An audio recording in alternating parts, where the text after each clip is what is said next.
ಅವ್ನ ಇನ್ನೋಸೆನ್ಸ್ನ ಅವ್ನು ಕಾಪಾಡ್ಕೊತಾನ ಅಥವಾ ಅವ್ನ ಒಳಗಡೆ ಇರೋ ಮೃಗ ಆಚೆ ಬರುತ್ತಾ. ಆಲ್ಮೋಸ್ಟ್ 65 ಲೊಕೇಶನ್ಸ್ ಶೂಟ್ ಮಾಡಿದೀವಿ ಇನ್ 75 ಡೇಸ್. ಓಮ್ ಫಿಲಿಮ್ ಅಂತೂ ಎಷ್ಟು ಸತಿ ರಿಲೀಸ್ ಆದ್ರೂ ಅದಕ್ಕೆ ಸ್ಟಾಪೇ ಇಲ್ಲ ಬಿಡಿ. ಮೋಸ್ಟ್ ರಿಲೀಸ್ ಆಗಿರೋ ಫಿಲಿಮ್ ಓಮ್ ಫಿಲಿಮ್. ಆರ್ಟ್ ಇಂದ ಹೇಳ್ತಾ ಇದ್ದೀನಿ. ಇನ್ನೊಂದು ನಮ್ಮದೇ ಪ್ರೊಡಕ್ಷನ್ ಹೆಂಗಿದ್ರು ಮೇಲ್ಗಡೆ ಫ್ಲೋರ್ ಮಾತಾಡ್ತೀನಿ ನೋಡೋಣ. ನಮ್ಮ ಚಿಕ್ಕಪ್ಪ ಮತ್ತೆ ನಮ್ಮ ತಂದೆ ಮನೇಲೆ ಪ್ರಾಕ್ಟೀಸ್ ಮಾಡೋರು. ಸೊ ಅವ್ರನ್ನ ನೋಡ್ಕೊಂಡು ಅಲ್ಲೆಲ್ಲ ಒಂಚೂರು ಕಾಪಿ ಮಾಡೋಕ್ಕೆಲ್ಲ ಟ್ರೈ ಮಾಡ್ತಾರೆ ಚಿಕ್ಕ ವಯಸ್ಸಿಂದಾನೆ. ಇದು ಎಲ್ರಿಗೂ ಗೊತ್ತು, ಶಿವಣ್ಣ ಅಂದರೆ ಎನರ್ಜಿ ಅಂತ ಪ್ರತಿಯೊಬ್ಬರು ಹೇಳ್ತಾರೆ.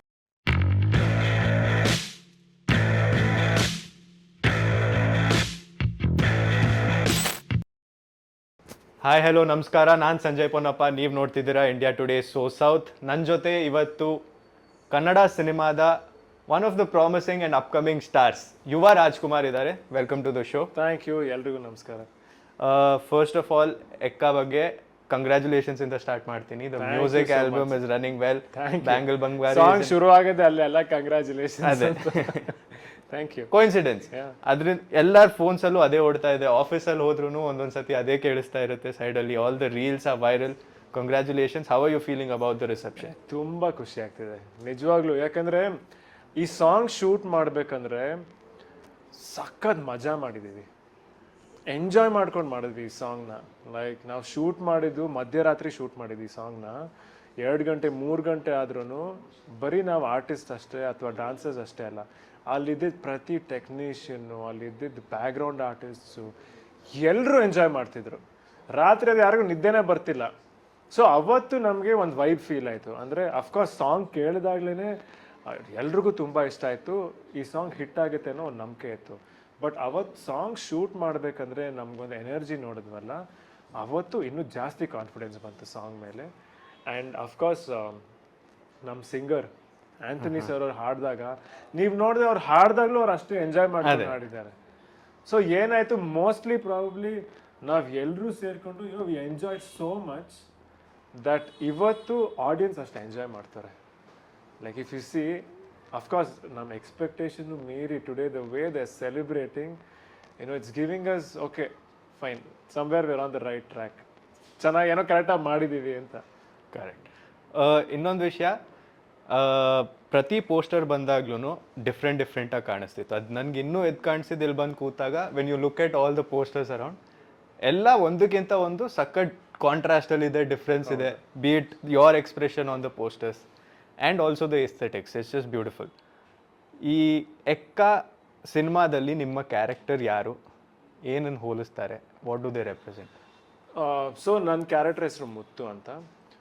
ಸೊ ಚಿಕ್ಕದಾಗಿ ಹೇಳಬೇಕಂದ್ರೆ ನಮ್ಮ ಟೀಸರಲ್ಲಿ ಹೇಳಿದ ಒಂದು ಮಾತು. ಸೊ ಎಂಟೈರ್ ಫಿಲಿಮ್ ನಡೆಯೋದ ಒಂದು ಮಾತಲ್ಲೇ, ಅಂದರೆ ಮನಸ್ಸಲ್ಲಿ ಅಥವಾ ಮನುಷ್ಯನಲ್ಲಿ ಒಂದು ಮೃಗನೂ ಇರುತ್ತೆ, ಒಂದು ಮಗುನೂ ಇರುತ್ತೆ. ಆ್ಯಂಡ್ ಇದನ್ನು ನಮ್ಮ ಪ್ರತಿಯೊಬ್ಬರಿಗೂ ಕನೆಕ್ಟ್ ಆಗುತ್ತೆ. ಇನ್ನೋಸೆನ್ಸ್ ಅನ್ನೋದಿರುತ್ತೆ, ಕೋಪ ಅನ್ನೋದಿರುತ್ತೆ, ಮಗುನೂ ಇರುತ್ತೆ, ಒಂದು ರಾಕ್ಷಸನೂ ಇರುತ್ತೆ. ಆ್ಯಂಡ್ ಎವ್ರಿ ಡೇ ಡಿಫ್ರೆಂಟ್ ಸಿಚುವೇಶನಲ್ಲಿ ಅದು ಎರಡರ ಮಧ್ಯೆ ಒಂದು ಗುದ್ದಾಟ ಆಗ್ತಿರುತ್ತೆ.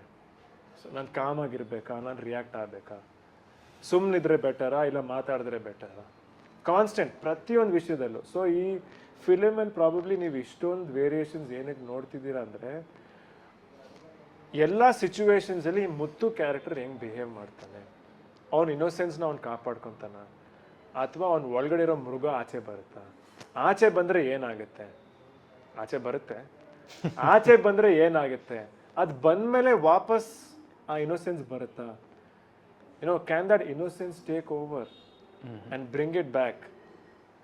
ಲೈಕ್ ನಮಗೂ ಒಂದೊಂದ್ಸತಿ ಇವಾಗ ನಾವು ನೋಡ್ತೀವಿ in day to day life, ಯಾರೋ ಒಬ್ರು ಸಿಕ್ಕಾಬಟ್ಟೆ ಯಾವಾಗಲೂ ಕೋಪ ಏನೋ ಅನ್ಕೋದು, ಎಲ್ಲೋ ಪಾಪ ಎಷ್ಟು ಚೆನ್ನಾಗಿದ್ದ ಅವನು, ಯಾಕೆ ಹಿಂಗೆ ಆಗೋದ, ಮುಂಚೆ ಎಷ್ಟು ಇನ್ನೋಸೆಂಟ್ ಆಗಿದ್ದ, ಹಾಳಾಗೋಗ್ಬಿಟ್ನಲ್ಲ ಅವನು ಅಂತ ನಾವು ಮಾತಾಡ್ತೀವಿ. ಸಿ ಇದಾಗ so nice, look at what is become now. Correct.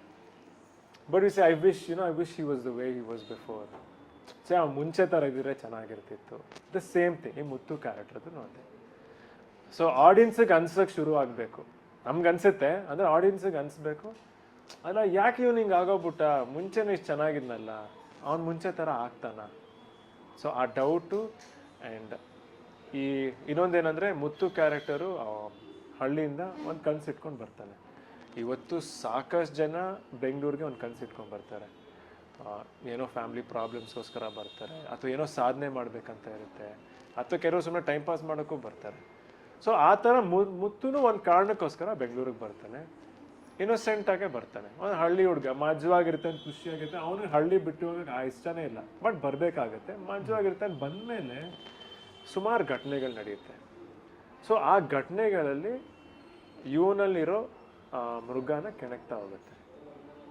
That is why you see so many things.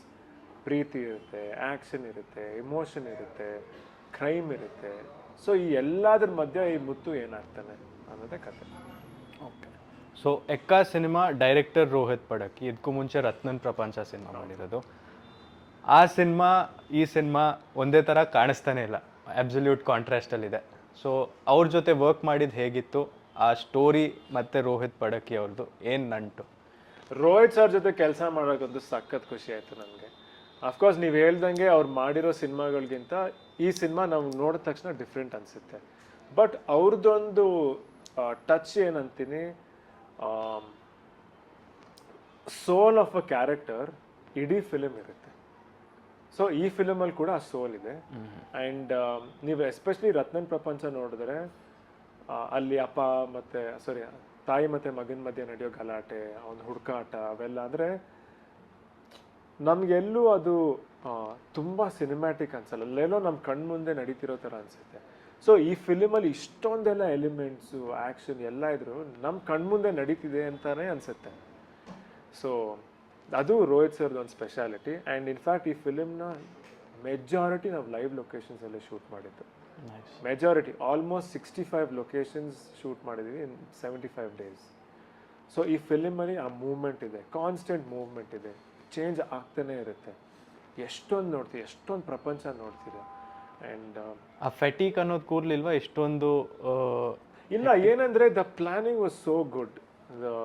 ಸರ್ದು ಆ್ಯಂಡ್ ಡಿರೆಕ್ಷನ್ ಟೀಮ್ದು ಪ್ಲ್ಯಾನ್ ಏನಿತ್ತು, ಇವತ್ತು ನಾವು ಫಿಲಿಮ್ನು ನಾವು ಅನೌನ್ಸ್ ಮಾಡೋದ್ರಿಂದ ರಿಲೀಸ್ ತನಕ ನಾವು ಏನು ಟೈಮ್ ಲೈನ್ ಹಾಕ್ಕೊಂಡಿದ್ದೀವಿ, ಕರೆಕ್ಟಾಗಿ ಆ ಟೈಮ್ ಲೈನ್ ಬರೋದಕ್ಕೇ ಈ ಪ್ಲ್ಯಾನಿಂಗ್ ಕಾರಣ. ಆ್ಯಂಡ್ ಅಫ್ಕೋರ್ಸ್ ರೋಹಿತ್ ಸರ್ ಜೊತೆ ನಾನು ಕೆಲಸ ಮಾಡಿ ನನಗೆ ಸಖತ್ ಫ್ರೀ ಅನಿಸ್ತು. ಆ್ಯಂಡ್ ಈ ಮುತ್ತು ಕ್ಯಾರೆಕ್ಟರ್ ಹೆಂಗಿತ್ತು, ನಾನು ಹಂಗೆ ಆಗ್ಬಿಟ್ಟೆ ಸೆಟ್ಟಲ್ಲಿ. ಸೊ ಆ್ಯಂಡ್ ಸಿಕ್ಕಾಪಟ್ಟೆ ವೇರಿಯೇಷನ್ಸ್ ಇದೆ, ತುಂಬ ಚೇಂಜ್ ಓವರ್ಸ್ ಇದೆ, ತುಂಬ ಥರದ ಇಮೋಷನ್ಸ್ ಇದೆ. ಡೆಫಿನೆಟ್ಲಿ ಸಖತ್ ಖುಷಿ ಆಯಿತು. ಆ್ಯಂಡ್ ಖಂಡಿತ ಇನ್ನೊಂದು ಸಿನಿಮಾ ಒಟ್ಟಿಗೆ ಮಾಡ್ತೀನಿ. Very nice. ಒನ್ ಪಾರ್ಟ್ ನನಗೆ ತುಂಬ ಇಷ್ಟ ಅನ್ನೋದಂದರೆ ಆ್ಯಕ್ಷನ್ ಸೀಕ್ವೆನ್ಸಸ್.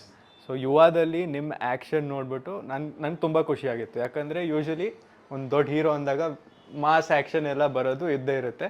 ಬಟ್ ಈ ಮೂವ್ಮೆಂಟಲ್ಲಿ ಐ ಸಾ ಒಂದು ನೀಟ್ ಫ್ಲೋ ಇದೆ, ಒಂದು ಕನೆಕ್ಟ್ ಆಗ್ತಿರೋದು ಅಥವಾ ಕಂಪ್ಲೀಟ್ ಮೂವ್ಮೆಂಟ್ ಆ ಥರ ಎಲ್ಲ ಬರ್ತಾಯಿತ್ತು. ಜೊತೇಲಿ ಒಂಥರ ಅಪ್ಪು ಸರ್ನು ನೆನಪಿಸ್ತಿತ್ತು, ಅವ್ರದ್ದು ಒಂಥರ ಫ್ಲೋ ಹಾಗೆ ಇರ್ತಾ ಇತ್ತು. So all of that is that ನೀವು ಟ್ರೈನಿಂಗ್ ತೊಗೊಂಡಿದ್ದೀರಾ, ಆ್ಯಕ್ಷನ್ ಸೀಕ್ವೆನ್ಸಿಗೆ ಎಷ್ಟು ಎಫರ್ಟ್ ಹಾಕ್ತೀರಾ, ಹೇಗೆ ನಡೆಯುತ್ತೆ ಅದ್ರ ಶೂಟಿಂಗ್? ನನಗೂ ಆ್ಯಕ್ಷನ್ ಅಂದರೆ ಸಖತ್ ಇಷ್ಟ. ಇವಾಗಿಂದಲ್ಲ, ಚಿಕ್ಕ ವಯಸ್ಸಿಂದನೂ ಇಷ್ಟ. ಚಿಕ್ಕ ವಯಸ್ಸಲ್ಲಿ ನಮ್ಮ ಚಿಕ್ಕಪ್ಪ ಮತ್ತು ನಮ್ಮ ತಂದೆ ಮನೇಲೇ ಪ್ರಾಕ್ಟೀಸ್ ಮಾಡೋರು. ಸೊ ಅವ್ರನ್ನ ನೋಡ್ಕೊಂಡು ಅಲ್ಲೆಲ್ಲ ಒಂಚೂರು ಕಾಪಿ ಮಾಡೋಕ್ಕೆಲ್ಲ ಟ್ರೈ ಮಾಡ್ತೆ ಚಿಕ್ಕ ವಯಸ್ಸಿಂದಾನೆ. ಸೊ ಫಿಲಿಮ್ಸಿಗೆ ಬರೋಕ್ಕೆ ಮುಂಚೆ ನಾನು ಬಾಂಬೆಲಿ 1 ವರ್ಷ ಇದ್ದೆ. ಆ 1 ವರ್ಷದಲ್ಲಿ ಆ್ಯಕ್ಟಿಂಗು, ಡ್ಯಾನ್ಸ್ ಟ್ರೈನಿಂಗ್ ಜೊತೆ ಆ್ಯಕ್ಷನ್ ಟ್ರೈನಿಂಗ್ ಮೇಜರಾಗಿ ಮಾಡಿದೆ. ಸೊ ಇವತ್ತು ಅಲ್ಲಿ ನನ್ನ ಟ್ರೈನರ್ ನದೀಮ್ ಅಂತ ಇದ್ದಾರೆ. ಸೊ ಇವತ್ತು ನೀವು ಏನೇ ನೋಡಿದ್ರು ಮೇನ್ ಫೌಂಡೇಶನ್ ನಮ್ಮ ನದೀಮ್ ಸರ್ ಹಾಕಿದ್ದು. ಸೊ ಈ ಫಿಲಿಮಲ್ಲಿ ಏನಂದರೆ ಆ್ಯಕ್ಷನ್ ತುಂಬ ಡಿಫ್ರೆಂಟ್ ಆಗಿದೆ. ಸೊ ನೀವು ಯುವಾಲಿ ಒಂದು ಸ್ಟೈಲು, ಒಂದು ಇದು ನೋಡಿದ್ರೆ ಇದರಲ್ಲಿ ಒಂದು ಆ್ಯಟಿಟ್ಯೂಡು, ಒಂದು ಆ್ಯಂಗರು, ಒಂದು ಮ್ಯಾನರಿಸಮ್ಸು ಸಿಕ್ಕಾಬಟ್ಟೆ ಇರುತ್ತೆ. ಎಸ್ಪೆಷಲಿ 1-2 ಫೈಟ್ ನನಗೆ ಅಂದರೆ ಈ ಫಿಲಿಮಲ್ಲಿ ಎಲ್ಲ ಫೈಟು ಡಿಫ್ರೆಂಟ್ ಆಗಿದೆ. ನಂದು ಸೆಕೆಂಡ್ ಫೇವ್ರೆಟ್ ಫೈಟ್ ಬಗ್ಗೆ ಹೇಳ್ತೀನಿ. ಒಂದು ಇಂಪಾರ್ಟೆಂಟ್ ಸಿಚುವೇಶನ್ ನಡೆಯುತ್ತೆ. ಈ ಫೈಟಲ್ಲಿ ನಾನು ಹೇಳಿದ್ನಲ್ಲ, ಮುತ್ತು ಕ್ಯಾರೆಕ್ಟರ್, ಈ ಮಗು ಮತ್ತು ಮೃಗ, ಈ ಇನ್ನೋಸೆನ್ಸ್ ಮತ್ತು ಈ ಆ್ಯಂಗರ್, ಈ ಎರಡ್ರದ್ದು ಈ ಫೈಟ್ ಇದೆಯಲ್ಲ, ಅದು ಆ ಫೈಟಲ್ಲಿ ಕಾಣಿಸುತ್ತೆ. ಆ ಫೈಟಲ್ಲಿ ಅವನಿಗೆ ಕೆಲವು ಸತಿ ಹೊಡಿಬೇಕಾ ಹೊಡಿಬಾರ್ದ, ಹೊಡಿದೇ ಇದ್ರೆ ಏನಾಗುತ್ತೆ, ಹೊಡಿಲೇಬೇಕು ಅನ್ನೋ ಸಿಚುವೇಶನ್ ಬರುತ್ತೆ, ಆದರೂ ಹಿಂದಕ್ಕೆ ಹೋಗ್ತಾನೆ. ಸೊ ಈ ಗೊಂದಲಾಟ ಮಧ್ಯದಲ್ಲಿ ಈ ಫೈಟ್ ನಡೆಯುತ್ತೆ. ಆ್ಯಂಡ್ ಸಿಕ್ಕಾಬಟ್ಟೆ emotional fight, intense fight, and ಸಕ್ಕತ್ ರಾ ಫೈಟ್ ಇದು. ಸೆಕೆಂಡ್ ಫೇವ್ರೇಟ್ ಅಂತಂದ್ರಿ, ಸೊ ಫಸ್ಟ್ ಫೇವ್ರೇಟ್ ಸೊ ಆ ಫಸ್ಟ್ ಫೇವ್ರೆಟ್ ಫೈಟ್ ಅಂದ್ರೆ ಸಖತ್ ಮಜಾ ಇದೆ, ಅಂದ್ರೆ ಮಜಾ ಮಾಡ್ಕೊಂಡು ಫೈಟ್ ಮಾಡ್ಬಿಟ್ಟಿದ್ದೀನಿ. ಅದು ಅದು ಮ್ಯಾಡ್ನೆಸ್ ಅದು. ಸೊ ಈ ಕ್ಯಾರೆಕ್ಟರ್ದು ಎಕ್ಸ್ಟ್ರೀಮ್ ಹೋಗುತ್ತಲ್ಲ, ಮುತ್ತು ಎಕ್ಸ್ಟ್ರೀಮ್ ಆದಾಗ ಒಂದು ಮ್ಯಾಡ್ನೆಸ್ ಅಲ್ಲಿ ಒಂದು ಫೈಟ್ ನಡೆಯುತ್ತೆ, ಅದು ನನ್ನ ಫೇವ್ರೇಟ್. ಒನ್ ಶಿವಣ್ಣನ್ screen presence, that in itself is a topic. ಅವ್ರು ಇತ್ತೀಚೆಗೂ ಅಷ್ಟೇ ಎಲ್ಲ ಕಡೆ ಹೋಗ್ತಿದ್ದಾರೆ, ತೆಲುಗು ಸಿನಿಮಾ ಮಾಡ್ತಾರೆ, ತಮಿಳ್ ಮಾಡ್ತಾರೆ, ಅಟ್ ದ ಸೇಮ್ ಟೈಮ್ ಕನ್ನಡದಲ್ಲೂ ಅಷ್ಟು ಮಾಡ್ತಿದ್ದಾರೆ. ಅವರೊಂದು ಸ್ಕ್ರೀನ್ ಮೇಲೆ ಅದೊಂದು ಸ್ಮಾಲ್ ಏನು ಎಕ್ಸ್ಪ್ರೆಷನ್ ನಗೋದು ಏನೂ ಇಲ್ಲ, ಸುಮ್ಮನೆ ಬಂದ್ರೂ ಆ ಪ್ರೆಸೆನ್ಸಿಂದನೇ ಎಲ್ಲರೂ ಚಾರ್ಮ್ ಆಗ್ತಾರೆ. ಇವಾಗ ಭೈರತಿ ರಣಗಳಲ್ಲೂ ಹಾಗೆ ಫೀಲ್ ಬಂದಿದ್ದು.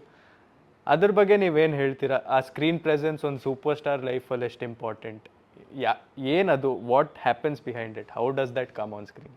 ಸಿ ಹಂಗೆ ಹೇಳಿದ್ರೆ ಇಟ್ಸ್ ಹಾರ್ಡ್ ಟು ಸೇ, ಅಂದರೆ ಗೊತ್ತಿಲ್ಲ ಒಂದು ಸ್ಕ್ರೀನ್ ಪ್ರೆಸೆನ್ಸ್ ಎಲ್ಲಿಂದ ಶುರು ಆಗುತ್ತೆ, ಯಾಕೆ ಕೆಲವ್ರಿಗೆ ಬರುತ್ತೆ. ಬಟ್ ಇಫ್ ಯು ಸಿ, ಇವಾಗ ನಮ್ಮ ದೊಡ್ಡಪ್ಪನ ಎಕ್ಸಾಂಪಲ್ ನೀವು ಕೊಟ್ಟರೆ, ಅವ್ರದ್ದೊಂದು ಆರಾ ಇದೆ, ಒಂದು ಎನರ್ಜಿ ಇದೆ. ಎಲ್ರಿಗೂ ಗೊತ್ತು ಶಿವಣ್ಣ ಅಂದರೆ ಎನರ್ಜಿ ಅಂತ ಪ್ರತಿಯೊಬ್ಬರು ಹೇಳ್ತಾರೆ. ಆ್ಯಂಡ್ ಅದು ಬರೀ ಆ್ಯಸ್ ಅನ್ ಆ್ಯಕ್ಟರ್ ಅಲ್ಲ, ಆ್ಯಸ್ ಅ ಪರ್ಸನ್ ಅವ್ರು ಸಿಕ್ಕಾಪಟ್ಟೆ ಎನರ್ಜಿ. ಅವ್ರು ಮಾಡೋ ಪ್ರತಿ ಕೆಲಸದಲ್ಲೂ ಒಂದು ಎನರ್ಜಿ ಇರುತ್ತೆ. ನೀವು ಅವ್ರನ್ನ ಸುಮ್ಮನೆ ಮೀಟ್ ಮಾಡ್ಕೊಂಬಂದ್ರೆ ನಿಮಗೂ ಎನರ್ಜಿ ಬಂದ್ಬಿಡುತ್ತೆ. ಸೊ ಆ ಎನರ್ಜಿ ಅದು ಸ್ಕ್ರೀನ್ ಮೇಲೆ ಬಂದಾಗ ಅದು ಬೇರೆ ಥರನೇ ಆಗುತ್ತೆ. ಇನ್ಫ್ಯಾಕ್ಟ್ ಅವ್ರದ್ದು ಒಂದು ಸ್ಮಾಲ್ ಆ ಟಿಶ್ಯೂ ಪೇಪರ್ ಸೀನೇ ನಿಮಗೆ ಗೊತ್ತು ಯಾವ ಥರ ಇಂಪ್ಯಾಕ್ಟ್ ಮಾಡ್ತು. ಒಂದೇ ಸೀನ್ ಸುಮ್ಮನೆ ಹಿಂಗೆ ತೆಗ್ದ್ಬಿಟ್ಟು ಆ ಟಿಶ್ಯೂ ಪೇಪರ್ ಕೊಡ್ತಾರೆ. ಸೊ ಅದರಲ್ಲಿ ಅದು ನೀವು ಯಾವುದೇ ಆ್ಯಂಗಲ್ ಹೆಂಗೆ ತೆಗೆದ್ರು ಯಾರೇ ಮಾಡಿದ್ರು ಬೇರೆ ಥರ ಇರ್ತಿತ್ತು. ಬಟ್ ಅವ್ರದ್ದೊಂದು ಎನರ್ಜಿ ಬಂತಲ್ಲ, ಅವ್ರದ್ದೊಂದು ಆರಾ ಬಂತಲ್ಲ, ಅದು ಸ್ಕ್ರೀನ್ ಮೇಲೆ ಬಂದಾಗ ಅದು ಬೇರೆ ಥರನೇ ಆಗೋಯ್ತು. ಆ್ಯಂಡ್ ಅದು ಕೆಲವ್ರಿಗೆ ಹುಟ್ಟಾಗಿಂದ ಅವರಲ್ಲೇ ಇರುತ್ತೆ, ಕೆಲವ್ರಿಗೆ ಬೆಳೀತಾ ಬರುತ್ತೆ. ಅದು ಹೆಂಗೆ ಬರುತ್ತೆ ಏನು ಅಂತ ಏನು ಹೇಳೋಕ್ಕಾಗಲ್ಲ. ಓಕೆ, ಇವಾಗ ಸದ್ಯದಲ್ಲಿರೋ ಟ್ರೆಂಡ್ ರಿಲೀಸಸ್ತು. ಇತ್ತೀಚೆಗೆ ಅಪ್ಪು ಫಿಲ್ಮು ರಿಲೀಸ್ ಆಗಿತ್ತು, ಅದೆಲ್ಲ ಆಗಿತ್ತು. ಸೊ ನಿಮಗೆ ಚಾಯ್ಸ್ ಅಂತ ಕೊಟ್ಟರೆ 3 ಕನ್ನಡ ಸಿನಿಮಾ ನೀವು ಮತ್ತೆ ಆನ್ ದ ಬಿಗ್ ಸ್ಕ್ರೀನ್ ನೋಡೋಕೆ ಇಷ್ಟಪಡೋದು ಯಾವುದು? ಅಫ್ಕೋರ್ಸ್ ನನಗೆ ಯಾವಾಗಲೂ ಮಯೂರ ಸಿನಿಮಾ ಅಂದರೆ ಸಖತ್ ಇಷ್ಟ. ಸೊ ಮಯೂರ ಸಿನಿಮಾನ ಚೆನ್ನಾಗಿ ಫುಲ್ ಗೀಡ್ ಎಲ್ಲ ಮಾಡಿ ಇವತ್ತಿನ ಇನ್ಫ್ಯಾಕ್ಟ್ ಸ್ವಲ್ಪ ಹೇಗೆ ಯೂಸ್ ಮಾಡ್ಕೊಂಡು ಎಲ್ಲ ರೆಡಿ ಮಾಡಿಬಿಟ್ರು ಆ ಫಿಲಿಮ್ನ ಏನಾದ್ರು ಸ್ಕ್ರೀನ್ ಮೇಲೆ ನೋಡಿದ್ರೆ, ಬಿಗ್ ಸ್ಕ್ರೀನ್ ಮೇಲೆ, ಅದ್ರದ್ದು ಮಜಾನೇ ಬೇರೆ. ನನಗೆ ಸಖತ್ ಇಷ್ಟ ಆ ಫಿಲಿಮ್, ತುಂಬ ಇಷ್ಟ. ಆ್ಯಂಡ್ ನೀವು ರಿಲೀಸ್ ಹೇಳ್ತೀನಿ, ಈ ಅಪ್ಪು ಫಿಲಿಮ್ನಂತೂ ಎಷ್ಟು ಸತಿ ನೋಡಿದ್ರು ಬೇಜಾರಾಗಲ್ಲ. ಆ ಟೈಮಲ್ಲೇ ಎಷ್ಟು ಸತಿ ಆಯಿತು. ಆ್ಯಂಡ್ ಈ ಸತಿ ರಿಲೀಸ್ ಆದಾಗಲೂ ಅದ್ರ ಕ್ರೇಜೇ ಬೇರೆ ಥರ. ಆ್ಯಂಡ್ ಓಮ್ ಫಿಲಿಮ್ ಅಂತೂ ಎಷ್ಟು ಸತಿ ರಿಲೀಸ್ ಆದ್ರೂ ಅದಕ್ಕೆ ಸ್ಟಾಪೇ ಇಲ್ಲ ಬಿಡಿ. ಮೋಸ್ಟ್ ರಿಲೀಸ್ ಆಗಿರೋ ಫಿಲಿಮ್ ಓಮ್ ಫಿಲಿಮ್. ಇವತ್ತು ಅಥವಾ ನಾಳೆನೂ ರಿಲೀಸ್ ಆದರೆ ಫಿಲಿಮ್ ಅದೇ ಕ್ರೇಜ್ ಇರುತ್ತೆ. ಮತ್ತೆ ಪಿಟಿಷನ್ ಆಗ್ತಿದ್ದೀನಿ, ಹಾರ್ಟಿಂದ ಹೇಳ್ತಾ ಇದ್ದೀನಿ, ಇನ್ನೊಂದು ರಿಲೀಸ್ ಪ್ರೊಡಕ್ಷನ್ ಹೆಂಗಿದ್ರು ಮೇಲ್ಗಡೆ ಫ್ಲೋರ್ ಹೋಗಿ ಮಾತಾಡ್ತೀನಿ ನೋಡ. Okay, thank you. Ekka film ಬಗ್ಗೆ ನಮ್ಮ ಆಡಿಯನ್ಸ್ಗೆ ಏನಾದರೂ ಹೇಳಂಗಿದ್ರೆ ಏನು ಹೇಳ್ತೀರಾ? ಎಕ್ಕಾ ಫಿಲಿಮ್ ಎಸ್ಪೆಷಲಿ ನನ್ನ ನೀವು ತುಂಬ ಡಿಫ್ರೆಂಟಾಗಿ ನೋಡ್ಬೋದು, ಬೇರೆ ಥರನೇ ನೀವು ನೋಡ್ತೀರಾ. ಆ್ಯಂಡ್ ಈ ಸಿನಿಮಾನ ಪೂರ್ತಿ ನಾವು ಮಜಾ ಮಾಡ್ಕೊಂಡು ಮಾಡಿದ್ದೀವಿ, ಎಂಜಾಯ್ ಮಾಡ್ಕೊಂಡು ಮಾಡಿದ್ದೀವಿ. ಇನ್ಫ್ಯಾಕ್ಟ್ ನೀವಿವತ್ತು ಬ್ಯಾಂಗಲ್ ಬಂಗಾರಿ ಸಾಂಗ್ ನೋಡಿ ನೀವು ಎಷ್ಟು ಸಂತೋಷ ಪಡ್ತಿದ್ದೀರಾ ಅಂತ ನೋಡಿದಾಗ ನಮಗೆ ತುಂಬ ಖುಷಿ ಆಗುತ್ತೆ. ಅದೇ ಥರ ಈ ಸಿನಿಮಾ ಇನ್ನೂ ಖುಷಿ ಕೊಡುತ್ತೆ ಅನ್ನೋ ನಂಬಿಕೆ ಇದೆ. ಸೊ ಎಲ್ಲರೂ ಬನ್ನಿ, ಸಿನಿಮಾ ನೋಡಿ ಆಶೀರ್ವಾದ ಮಾಡಿ ಅಂತ ಕೇಳ್ತೀನಿ. ಥ್ಯಾಂಕ್ ಯು ಸೋ ಮಚ್ ಯುವ, ನಿಮ್ಮ ಟೈಮ್ ಕೊಟ್ಟಿದ್ದಕ್ಕೆ. It was a thank you so much. ನಿಮ್ಮ ಜೊತೆ ಮಾತಾಡಿ ತುಂಬ ಖುಷಿ ಆಯಿತು. Thank you and all the best for the film. Thank you. Ekka cinema ನಿಮ್ಮ ಹತ್ರದ ಚಿತ್ರಮಂದಿರದಲ್ಲಿ ಜುಲೈ 18ಗೆ ರಿಲೀಸ್ ಆಗ್ತಿದೆ. ಬುಕ್ ಮಾಡ್ಕೊಳ್ಳಿ ಟಿಕೆಟ್ನ, ಬುಕ್ಕಿಂಗ್ಸ್ ಓಪನ್ ಆದಾಗ. ನಾವು ಗ್ಯಾರಂಟಿ ಫಸ್ಟ್ ಶೋ ನೋಡೇ ನೋಡ್ತೀವಿ, ಅದು ಎಷ್ಟೊತ್ತಿಗಾದರೂ ಇರಲಿ. ಅರ್ಲಿ ಮಾರ್ನಿಂಗ್ ಇರುತ್ತೆ ಅಂತ ಅನ್ಕೋತಿದ್ದೀನಿ. ನೋಡೋಣ, ಎಲ್ಲ ರಿಲೀಸ್ ಟೈಮ್ ಮಾತಾಡೋಣ. ಸೊ ನಾವು ಹೋಗ್ತೀವಿ, ಎಲ್ಲ ಕ್ರೇಜ್, ಫ್ಯಾನ್ ಸೆಲೆಬ್ರೇಷನ್ ಏನು ನಡೆಯುತ್ತೆ ಎಲ್ಲ ಕವರ್ ಮಾಡ್ತೀವಿ. ಅದ್ರ ಜೊತೆಗೆ ನಮ್ಮ ರಿವ್ಯೂ ಕೂಡ ಇರುತ್ತೆ. ಅದನ್ನೆಲ್ಲ make sure to check them out. With that, I am Sanjay Ponnappa with Maruti Acharya and you're watching India Today Sosa.